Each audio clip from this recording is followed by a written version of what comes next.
চাষি ভাইদের জন্য গুরুত্বপূর্ণ একটা ভিডিও হতে চলেছে যে বেগুন গাছে আমরা কি সমস্যায় ভুগি এবং কি সমস্যা হয়। দেখুন, এই যে পাখরা লেগে গেছে এই গাছটি, এরকম দেখুন, এই পাখরা লাগা গাছে আপনার বেগুন ভালো হবে না।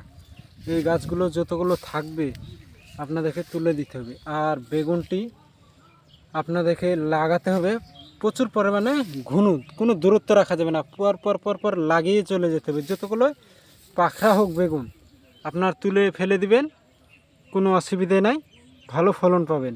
চাষি ভাইদেরকে বলবো যে এই পাখরা লাগাটা কি এমন ক্ষতিকর। দেখুন, আমি এই গাছটিকে কেটে দিয়েছিলাম, তারপরে দেখুন গোড়া থেকে যেগুলো বাড়াচ্ছে সেগুলো এরকমই প্রবলেম। এ মারাত্মক একটা ভাইরাস, এর কোনো কীটনাশক নেই। এই মারাত্মক একটি ভাইরাস আপনাকে তুলে ফেলতে হবে, জমি থেকে পুরো তুলে ফেলতে হবে আগাছা একদম।